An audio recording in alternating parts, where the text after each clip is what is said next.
नमस्ते everyone. So welcome to this course. अगर आप ये वीडियो हमारे Edu91 ऐप में देख रहे हैं, अगर आप यूट्यूब पे देख रहे हैं तो भी नमस्कार।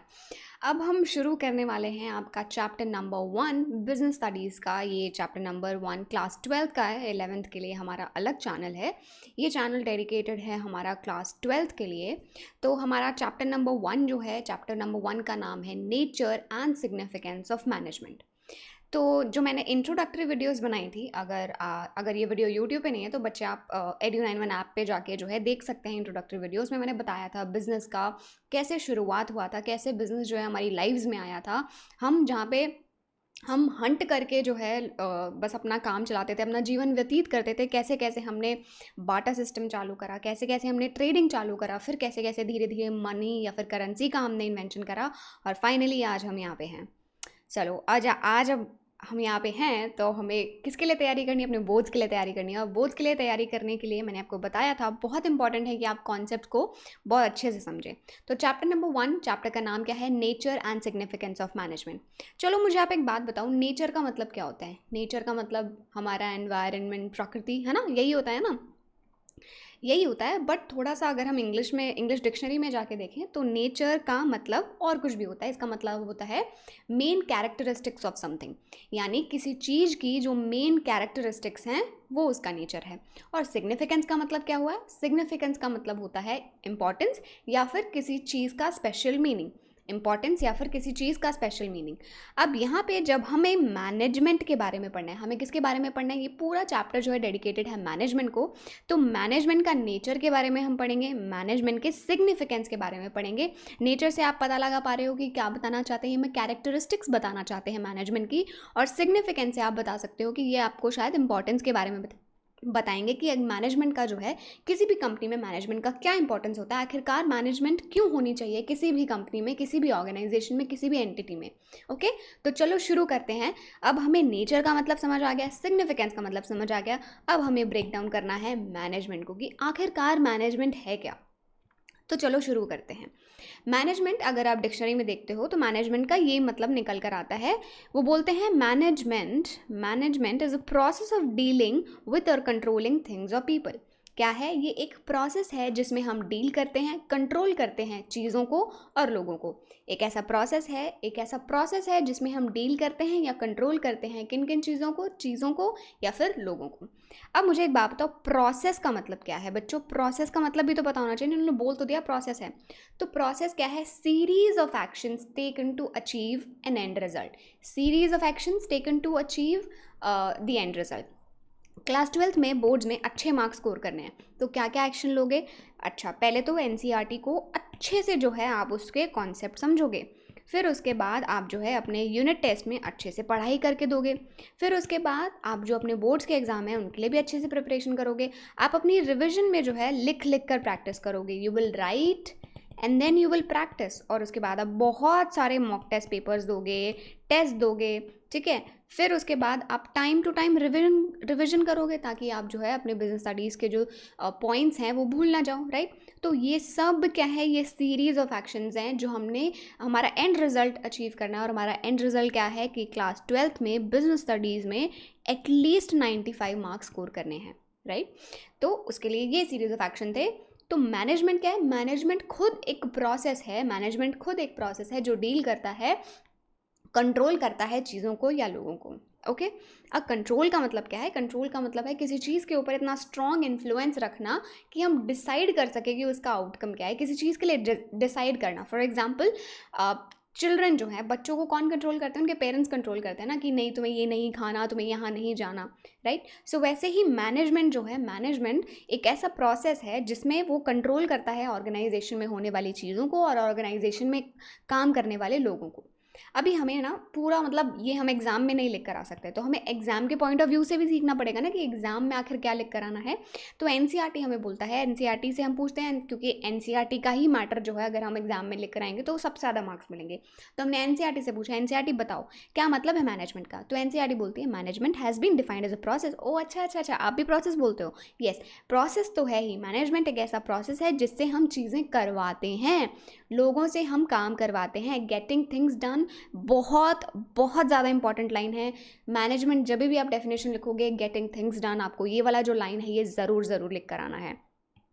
with the aim of achieving goals effectively and efficiently, with the aim of achieving goals effectively and efficiently। अभी हमें प्रोसेस ना अभी और ब्रेक डाउन करेंगे, पर यहाँ पे मैनेजमेंट क्या है? मैनेजमेंट एक ऐसा प्रोसेस है जिससे हम चीज़ें करवाते हैं और हमारा एम क्या है? गोल्स को अचीव करना, और कैसे अचीव करना? इफ़ेक्टिवली और एफिशिएंटली। तो मैनेजमेंट क्या है? ठीक है, कुछ क्वेश्चंस अगर आप पूछोगे डेफिनेशन तो आपको अपने आप पता चल जाएगा। मैनेजमेंट क्या है? मैनेजमेंट एक प्रोसेस है ऑफ गेटिंग थिंग्स डन। और क्यों चाहते हैं कि हमारा जो मैनेजमेंट है वो, तो मेन एम क्या है? अचीव करने हैं गोल्स को इफेक्टिवली और एफिशिएंटली। और ये कौन सा क्वेश्चन का आंसर किया इसने? कैसे। तो क्या है, क्यों है और कैसे है? क्या है? प्रोसेस है ऑफ गेटिंग थिंग्स डन। और क्यों है? क्योंकि हमें अपने गोल्स को अचीव करना है। और कैसे है? कैसे करेंगे वो गोल्स अचीव? एफिशिएंटली और इफेक्टिवली। अभी प्रोसेस को हमें ब्रेक डाउन करना पड़ेगा। प्रोसेस क्या है? सो डिक्शनरी का मतलब मैंने आपको बता ही दिया कि सीरीज ऑफ एक्शन और स्टेप्स हैं जो हम लेते हैं ताकि हम एक पर्टिकुलर एंड, एक पर्टिकुलर रिजल्ट को जो है वो अचीव कर सकें।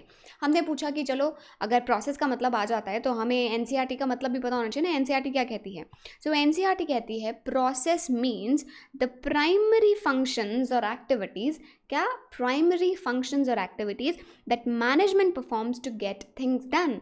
अच्छा, प्रोसेस हमने अभी क्या पढ़ा था? प्रोसेस है टू गेट थिंग्स डन। तो प्रोसेस को ब्रेक डाउन करा, अल्टीमेटली गेट थिंग्स डन हो रहा है। तो प्रोसेस क्या है? वो प्राइमरी फंक्शंस हैं और वो एक्टिविटीज़ हैं जो मैनेजमेंट करवाती है ताकि चीज़ें हो जाए, काम हो जाए। और ये सब जो फंक्शंस हैं, ये प्राइमरी फंक्शंस बोला है ना कि मैनेजमेंट एक प्रोसेस है, वो प्राइमरी फंक्शंस करवाते हैं प्रोसेस में। और वो फंक्शंस क्या क्या हैं? Planning, organising, staffing, directing and controlling. और आपको पता है एक एक वर्ड का एक एक चैप्टर है। एक अगर आप अभी तक आपने सिलेबस नहीं देखा है तो मैं पहले बता दूँ, प्लानिंग का अलग चैप्टर है, ऑर्गेनाइजिंग का अलग चैप्टर है, स्टाफिंग का अलग चैप्टर है, डायरेक्टिंग, कंट्रोलिंग, इन सब के जो हैं अलग अलग से चैप्टर हैं। बेसिक्स ऑफ मैनेजमेंट 1 2 3 4 5 6, मतलब कुछ चैप्टर्स आप देख रहे हो, 6 चैप्टर्स तो यही हो गए। 5 चैप्टर मतलब पहला तो मैनेजमेंट का ही हो गया ना, नेचर एंड सिग्निफिकेंस, ये 6 हो गया। फिर प्रिंसिपल्स हैं, फिर उसके बाद आपका फाइनेंशियल मैनेजमेंट है जो दूसरा मॉड्यूल है। ओके, सो हमने देखा मैनेजमेंट क्या है? मैनेजमेंट है एक ऐसा process of getting things done. फिर हमने देखा प्रोसेस क्या है? प्रोसेस क्या है? प्रोसेस वो प्राइमरी फंक्शंस हैं या फिर एक्टिविटीज़ हैं जो मैनेजमेंट परफॉर्म करती है ताकि काम हो जाए। और फिर वो फंक्शंस क्या हैं? तो चलो देखते हैं मैनेजमेंट क्या है। मैनेजमेंट एक प्रोसेस है और प्रोसेस में क्या आता है? ये प्राइमरी फंक्शंस हैं। और ये प्राइमरी फंक्शंस क्या हैं बेटा? ये हैं planning, organising, staffing, directing and controlling. ठीक है, सिंपली पुट प्रोसेस का मतलब क्या है? सीरीज और सीक्वेंस ऑफ स्टेप्स। मैनेजमेंट क्या है? एक प्रोसेस है, सीरीज ऑफ फंक्शन परफॉर्म करते हैं ताकि चीज़ें हो पाएँ। और ये फंक्शंस क्या हैं? आपके planning, organising, staffing, directing and controlling. Okay, तो हमें मतलब क्लियर हुआ, मैनेजमेंट का मतलब क्लियर हुआ, प्रोसेस का। लेकिन अभी भी 2 वर्ड रह गए हैं। आप देख रहे हो एक छोटी सी डेफिनेशन लर्न करने के लिए हमें कितनी चीज़ों को ब्रेक डाउन करना पड़ता है। इसी को कहते हैं डिटेल्ड अंडरस्टैंडिंग। और इसीलिए मैं बार बार बोलती हूँ, अगर आपके कॉन्सेप्चुअल अंडरस्टैंडिंग डिटेल में होगा तो आपको आगे रिवाइज करने में बहुत आसान होगा और आप एंड मोमेंट पे पैनिक नहीं करेंगे। अभी क्लास 12 के बोर्ड्स हुए नहीं है, काफ़ी सारे बच्चे देखना पैनिक कर रहे होंगे कि उन्हें बिजनेस स्टडीज़ में चीज़ें याद नहीं रह रही हैं। लेकिन अगर आप बार बार अपने कॉन्सेप्ट्स रिवाइज करते रहोगे तो कोई मतलब खुदा भी आपको नहीं रोक सकता कि आप अच्छे मार्क्स ना स्कोर कर पाएँ। तो अब हमें 2 वर्ड्स और याद करने हैं, इफेक्टिवली और एफिशिएंटली। चलो देख लेते हैं क्या है इनका मतलब। पहले हम आते हैं इफेक्टिवली। इफेक्टिवली का अगर हम डिक्शनरी में मतलब देखें तो ये बोलते हैं द स्टेट और quality, this is effectiveness, yeah. The degree to which something is successful in producing a desired result. The degree to which something is successful in producing a desired result. बाकी सब चीज़ें छोड़ दो, ये है main बात। Producing a desired result यानी success. अगर हम कोई चीज़ इफेक्टिवली कर पा रहे हैं, इसका मतलब हम उस चीज़ को इफेक्टिवली कर पा रहे हैं, हमने जो सोचा था हम वैसा ही कर पा रहे हैं, यानी हम सक्सेसफुल हैं उस काम को करने में। 95 मार्क्स लेकर आना है, हम ले आए 95 मार्क्स। अब वो कैसे लेकर आए हैं वो मैटर नहीं करता, मेन गोल था 95 मार्क्स लाना और हमारे 95 मार्क्स आ जाएंगे। चाहे चीटिंग करके लाएं, चाहे खुद की मेहनत से लाएं, हमारा मेन गोल क्या है? हमें 95 स्कोर करना है। उसी तरीके से कोई भी काम करना है और वो काम इफेक्टिव तभी माना जाएगा जो सोचा था वही आप करो। तो एग्जाम में तो ये नहीं लिख कर आएंगे। तो एनसीईआरटी में देखते हैं, बीइंग इफेक्टिव और doing work effectively basically means finishing the given task, यानी हम जो टास्क हमें दिया हुआ है, टास्क एट हैंड जो दिया हुआ है वो हम उसको कंप्लीट कर रहे हैं। Effectiveness in management is concern with doing the right task, completing the activities and achieving the goals. 3 important word हैं, अगर जब भी आपको इफेक्टिवनेस का डेफिनेशन आए या फिर 1 मार्कर में आए या फिर एमसीक्यू में आए, जैसे भी आए, ये 3 जो वर्ड हैं ये ज़रूर लिख कर आने हैं। Doing the right task, completing the activities and achieving the गोल। सही चीज़ें करनी है, सही समय पे करनी है, एक्टिविटीज़ को कंप्लीट करना है और अपने गोल को अचीव करना है। In other words it is concerned with the end result. तो हमारा इफेक्टिवनेस क्या है? Doing the right task, completing the activities, achieving the goal and it is concern with the end result. वो तो हम इसी लाइन से समझ आ जाएगा that it is concern with the end result. You don't really need to write that, but you have to write 3 things, that is what? Doing the right task, completing the activities and achieving the goal. So means finishing the given task or achieving the goal. तो ये तो थी हमारे effectiveness की कहानी। अब हम चलेंगे एफिशिएंसी के ऊपर। एफिशिएंसी का मतलब क्या है? सबसे जाहिर सी बात है, हम जाएंगे डिक्शनरी के पास। तो डिक्शनरी हमें बताओ कि क्या है मतलब एफिशिएंसी का। द स्टेट और क्वालिटी ऑफ बीइंग एफिशिएंट। अरे एफिशिएंसी का मतलब क्या है? The state of quality of being efficient. तो मैंने बोला चलो एफिशिएंट का मतलब बता दो। तो एफिशिएंट का मतलब उन्होंने बोला achieving maximum productivity with minimum wasted effort और एक्सपर्ट। ये बहुत इंपॉर्टेंट लाइन है। आप ऐसे नहीं लिखोगे जैसे एनसीईआरटी में लिखा है वैसे हम लिखेंगे, बट बहुत इंपॉर्टेंट लाइन यहाँ पे लिखी है कि मैक्सिमम प्रोडक्टिविटी चाहिए विद मिनिमम वेस्टेड एफर्ट। यानी आप काम करोगे, इफेक्टिवनेस से कहानी इसकी दूसरी है। इफेक्टिवनेस में हमने सोचा था कि बस हमारा काम पूरा हो जाए, वो कैसे पूरा हो जाए, और यहाँ पे क्या है? मैक्सिमम प्रोडक्टिविटी होनी चाहिए और मिनिमम वेस्टेड एफर्ट। आपको अपने एफर्ट्स जो हैं वो कम से कम वेस्ट करने हैं। मैंने आपको बोला कि आपको 95 मार्क्स लेकर आने हैं बिजनेस स्टडीज़ में, यहाँ पे आपने चीटिंग करके ले आए कोई बात नहीं। मैंने बोला आपको अपनी पढ़ाई से करना है और स्मार्ट स्टडी करके करना है, हार्ड वर्क नहीं करना कि रट के चले गए। मैंने बोला आपको कि आपको कम से कम जो है, कम से कम मेहनत करके यानी स्मार्ट वर्क करके आपको जो है 95 मार्क्स स्कोर करने हैं। तो वो कैसे करोगे? तब वहाँ पे एफिशिएंसी आएगी। इफेक्टिवनेस तो कोई भी कर लेगा, एफिशिएंसी जो है वो सबसे मेन गोल होता है। एनसीईआरटी क्या कहती है? Efficiency means doing the task correctly and with minimum cost, यानी टास्क को हमें सही तरीके से करना है और मिनिमम कॉस्ट के साथ करना है। There is a kind of cost benefit analysis. 5 रुपये खर्च कर रहे हो लेकिन बेनिफिट जो है वो 10 रुपये का होना चाहिए। 10 रुपये खर्च कर रहे हो, 5 रुपये का benefit, it is a situation of loss and this is a situation of efficiency. समझे? पैसे खर्च करो कोई दिक्कत नहीं है, लेकिन पैसे खर्च करके जो बेनिफिट है कम से कम दुगना बेनिफिट तो मिले। सो एफिशिएंसी कहती है कि आपको जो अपने टास्क हैं वो करेक्टली करने हैं और मिनिमम कॉस्ट के साथ करने हैं। और ये जो है इसमें kind of cost benefit analysis है and the relationship between the inputs and output. जैसा इनपुट डालोगे वैसा आउटपुट मिलेगा। If by using less resources more benefits are arrived then efficiency has increased. अगर मतलब हमारी ऑर्गेनाइजेशन मान लो 5 रुपये खर्च करके 8 रुपये का प्रॉफिट लेकर आ रही है और दूसरी कंपनी 5 रुपये का कॉस्ट लगाकर 10 रुपये का प्रॉफिट लेकर आ रही है, तो बताओ मुझे कौन ज़्यादा एफिशिएंट है? जाहिर सी बात है ये ऑर्गेनाइजेशन ज़्यादा एफिशिएंट है, क्योंकि ये कम रिसोर्सेज खर्च करके, कम रिसोर्सेज लगाकर भी ज़्यादा बेनिफिट डिराइव कर रहे हैं, ज़्यादा बेनिफिट लेकर आ रहे हैं। तो जब हमें लिखना है एग्जाम में, हमें लिख कर आना है, तो कैसे लिख कर आएंगे? Doing the task correctly with minimum cost. और कॉस्ट अगर आपको थोड़ा ज़्यादा नंबर का आता है, मान लो 2 नंबर के ऊपर आ गया कि यहाँ पे एफिशिएंसी आएगा, एफिशिएंसी के ऊपर लिखना, तो यहाँ पे आप क्या लिखेंगे? Doing the task correctly with minimum cost and there is a kind of cost benefit analysis involve. Okay, and we have to make sure that more benefits are achieved with less resources. ज़्यादा से ज़्यादा हमें जो है benefits मिलें और कम से कम resources लगाने पे। So management is concerned with efficient use of resources because reduction in cost leads to higher profit. बहुत जाहिर सी बात है। फॉर एग्जाम्पल, अगर हम बच्चों एक शर्ट बना रहे हैं और उसमें मान लो हमारे शर्ट की जो कॉस्ट है वो 100 रुपीज़ आ जाती है, ठीक है, ये हमारी कॉस्ट हो गया। इसमें हम 20 रुपये का प्रॉफिट ऐड करें ठीक है, तो ये हमारी जो शर्ट है वो कितने रुपए की पड़ेगी, 120 रुपये की पड़ेगी। अब मैं आपको ये बता दूं कि बच्चों, आपको पता है हमारे ना 10 रुपये जो हैं वो वेस्टेज आ जाता है, इसीलिए यहाँ पे ना ये 100 रुपीज़ आ रही है पर शर्ट की कॉस्ट। अगर हम ये 10 रुपये हटा दें, अगर ये वेस्टेज हम रिड्यूस करके 5 रुपये कर दें, तो हमारी जो कॉस्टिंग है वो कितनी आ जाएगी, 95 आ जाएगी। हमारी जो प्रॉफिट है वो, हमारा जो MRP है वो इतना ही रहेगा। और अगर अब देखो यहाँ पे मेरा प्रॉफिट जो है वो 25 हो जाएगा, यहाँ पे मेरा प्रॉफिट 20 था। तो देख रहे हो, तो जैसे जब हम रियलाइज़ करेंगे कि हमने कॉस्ट को रिड्यूस करा और प्रॉफिट हमारे बढ़ गए, तो हमने एफिशिएंसी अचीव कर ली है। अब बहुत बार जो है एफिशिएंसी और इफेक्टिवनेस के बीच में डिफरेंस आता है, तो वो डिफरेंस क्या है, चलो एक बार वो भी देख लेते हैं। सबसे पहले मीनिंग आप बता सकते हैं। मीनिंग ऑफ इफेक्टिवनेस क्या है, it is concerned with completing the task on time. हमें कोई फ़र्क नहीं पड़ रहा आप कितने भी रिसोर्सेज वेस्ट करो, कितना भी आप टाइम लो, मतलब ऑब्वियसली टाइम जितना अलाउड है उतना लो, लेकिन हमारा जो टास्क है वो कंप्लीट होना चाहिए, टाइम पे काम कंप्लीट होना चाहिए। आप रिसोर्सेज कितने भी लगाओ उससे कोई फ़र्क नहीं पड़ता।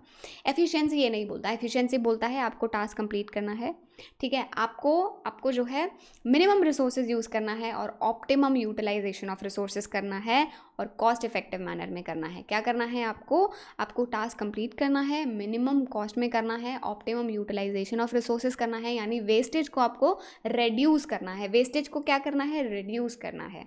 ओके, फिर उसके बाद इसका ऑब्जेक्टिव क्या है, इसका ऑब्जेक्टिव है बस एंड रिजल्ट अचीव हो जाए, बस हमारे तो वारे न्यारे हो जाएंगे, एंड रिजल्ट अचीव हो जाए। लेकिन एफिशिएंसी ये नहीं बोलता, एफिशिएंसी बोलता है कि कॉस्ट बेनिफिट एनालिसिस होना चाहिए। अगर आप 5 रुपये लगा रहे हो तो उसमें का बेनिफिट जो है 10 रुपये आना ही चाहिए। मतलब ऐसा नहीं है कि डबल बोलता है, बट हाँ, उस 5 रुपये से ज़्यादा ही हमें बेनिफिट मिलना चाहिए, उस 5 रुपये से कम बेनिफिट नहीं मिलना चाहिए। 5 रुपये खर्च करें 3 रुपये का बेनिफिट हो, 5 रुपये कम से कम 6 का तो बेनिफिट होना चाहिए। ज़्यादा हो जाएगा तो डेफिनेटली हमारे लिए बेहतर है। फिर उसके बाद मेन कंसिडरेशन, इसका मेन कंसिडरेशन एंड रिजल्ट है और इसका मेन कंसिडरेशन है कॉस्ट की। कॉस्ट हमें कम करनी है, कॉस्ट हमें कम करनी है। तो अब हमारी जो डेफिनेशन है ना मैनेजमेंट की, वो पूरी तरीके से सॉल्व हो चुकी है। इसके बाद जो है हमारा कैरेक्टरिस्टिक्स का जो है पार्ट स्टार्ट हो जाएगा। अब आप बोलोगे मैम इफेक्टिवनेस और एफिशिएंसी में डिफरेंस तो है, डिफरेंस तो है, क्या इन दोनों में कोई रिलेशनशिप भी है क्या? हाँ, रिलेशनशिप भी है, मैं पढ़ाऊँगी, पर मैं बस आपको ये दिखाना चाहती हूँ कि हमारी जो डेफिनेशन है मैनेजमेंट की वो अब कंप्लीट हो चुकी है। हमने प्रोसेस भी सीख लिया है, हमने एफिशिएंटली और इफेक्टिवली का भी जो मतलब है वो पूरा ब्रेक डाउन करके सीख लिया है। आपको इन दोनों के बीच में भी डिफरेंस आ सकता है आपके एग्जाम में, अभी हम बहुत सारे क्वेश्चंस भी करेंगे, तब आपको बात और अच्छे से समझ आएगी। So it is a process of getting things done with the aim of achieving goals. Okay, अब मैं बताती हूँ आपको इफेक्टिवनेस और एफिशिएंसी में डिफरेंस तो मैं कर लिया। अब मैं बताती हूँ रिलेशनशिप क्या है। देखो, दोनों चीज़ें बहुत इंपॉर्टेंट है, क्योंकि हमारा जो इफेक्टिवनेस है वो ये इंश्योर करता है कि हमारा काम टाइम पे हो रहा है, और हमारा जो एफिशिएंसी है वो ये इंश्योर करता है कि हमारे ज़्यादा रिसोर्सेज वेस्ट ना हो, हमारी कॉस्ट कम से कम लगे, ताकि हम ज़्यादा अच्छे से क्या कर पाएँ, हम ज़्यादा अच्छे से प्रॉफिट अर्न कर पाएँ। अगर काम कंप्लीट नहीं हुआ, हम सिर्फ एफिशिएंट हैं, एफिशिएंट कैसे हैं, हमने देखो कॉस्ट कम कर दी और हमारे प्रॉफिट्स आए हो गए, लेकिन काम तो कंप्लीट ही नहीं हो रहा ना भाई साहब, तो फिर जो है वो आपका सही सिचुएशन नहीं है। We have to maintain a balance between effectiveness and efficiency. दोनों के बीच में बैलेंस होना चाहिए, इफेक्टिवनेस भी होनी चाहिए और एफिशिएंसी ही भी होनी चाहिए। ये दोनों जो हैं एक ही सिक्के के पहलू हैं। सही लाइन है क्या ये हिंदी वाली? चलो, तो ये दोनों क्या है, एक ही सिक्के का पार्ट है, एक हेड्स है तो दूसरा टेल्स है, दोनों अलग अलग नहीं चल सकते हैं। अब सिर्फ अगर इफेक्टिवनेस रहेगा, बस काम हो रहा है, रिसोर्सेज जो हैं तबाही हो रही है, उनकी वेस्टेज इतना हो रहा है, हम कोई कंट्रोल ही नहीं कर रहे हैं अपनी कॉस्ट के ऊपर, तो भी effectiveness is of no good, because आपके रिसोर्सेज इतने वेस्ट हो रहे हैं। काम कंप्लीट कर भी लिया तो उससे कोई फ़र्क नहीं पड़ रहा, क्योंकि प्रॉफिट आप अच्छे से नहीं कमा पा रहे हो। ठीक है, so being effective means completing the task, but it is not enough just to complete the task, क्योंकि टास्क जो है वो करेक्टली होना चाहिए और विदाउट वेस्टेज ऑफ रिसोर्सेज होना चाहिए। थोड़ा बहुत normal loss, normal wastage allowed होता है, लेकिन उससे ज़्यादा wastage is not allowed. Effectiveness and efficiency are the two sides of the same coin, one without the another is of no use, जैसा कि मैंने बताया। Effectiveness and efficiency they together lead to higher profits, और इन दोनों को मिला के अगर आप करोगे, कॉम्बिनेशन रखोगे दोनों का, तो हायर प्रॉफिट्स होंगे, प्रॉस्पेरिटी होगी ऑर्गेनाइजेशन की, and the failure of an organisation is due to the inefficiency and ineffectiveness. अगर आपकी ऑर्गेनाइजेशन फेल हो रही है, कहीं भी आप ऑब्जर्व करोगे इतनी बड़ी बड़ी कंपनीज फेल हो जाती है, तो कहीं ना कहीं उनमें science of ineffectiveness and science of inefficiency दिखेंगे। तो ये था हमारा छोटा सा टॉपिक मैनेजमेंट की डेफिनेशन, जिसमें हमने उससे कनेक्टेड सारे वर्ड्स को ब्रेक डाउन करा, और अब हमें मैनेजमेंट की जो डेफिनेशन है वो क्लियर है। चलो एक बार फिर से रिवाइज कर लेते हैं कि मैनेजमेंट की क्या डेफिनेशन है। So management is a process of getting things done. हमारा एम क्यों है, हमारा क्या एम है, क्यों कराना है, ताकि हम अपने गोल्स अचीव कर पाएँ, और कैसे कर पाएँ, इफेक्टिवली और एफिशिएंटली। आई होप अब आपको मैनेजमेंट की डेफिनेशन एकदम याद हो गई है। Process of getting things done with the aim of achieving goals, बिना देखे बोलो, effectively and efficiently। सिर्फ आपको 4 चीज़ें इसमें याद रखनी है, क्या, क्यों और कैसे। कैसे में ये दोनों पॉइंट्स कवर हो जाएंगे। तो आज की वीडियो के लिए बस इतना ही। चैनल आप ज़रूर सब्सक्राइब कर लें, क्योंकि बिजनेस स्टडीज से रिलेटेड और भी बहुत सारे वीडियोज़ मैं लेकर आने वाली हूँ, ताकि आप सबको मैं हेल्प कर सकूं। आप अपने बिजनेस स्टडीज़ का जो एग्ज़ाम होगा उसमें बहुत अच्छे मार्क्स स्कोर करें, एटलीस्ट 95 तो हम कोशिश करें कि हर बच्चे के मार्क्स आए। और बिल्कुल भी टफ नहीं है, बिल्कुल हो सकता है, बिल्कुल पॉसिबल है। कॉन्सेप्चुअल अंडरस्टैंडिंग, अच्छे से टेस्ट देने हैं, फिर अच्छे से हमें अपनी रिविजन रखनी है। ये तीनों चीज़ों का कॉम्बिनेशन अच्छे से रहेगा, कोई भी जो है आपको रोक नहीं सकता बिजनेस स्टडीज़ में अच्छे मार्क्स स्कोर करने से। ओके, तो चलो आपसे नेक्स्ट वीडियो में मिलती हूँ, नए टॉपिक के साथ, नई इंटरेस्टिंग चीज़ों के साथ, नए नए एग्जाम्पल्स के साथ। तब तक के लिए नमस्ते। चैनल को लाइक कर दीजिए, चैनल को सब्सक्राइब कर दीजिए, वीडियो को लाइक करिए, और अपने सभी दोस्तों के साथ शेयर करिए। आपके स्कूल में जितने भी फ्रेंड्स हैं, आपके ट्यूशन में जितने भी फ्रेंड्स आते हैं, प्लीज़ आप उनके साथ ये चैनल ज़रूर शेयर करिए, ताकि उनका भी ज़्यादा से ज़्यादा फ़ायदा हो सके, और हम सब साथ मिलकर पढ़ाई करें, और सब साथ मिलकर आगे बढ़ें और अच्छे मार्क्स स्कोर करें। ठीक है, नमस्ते, टेक केयर।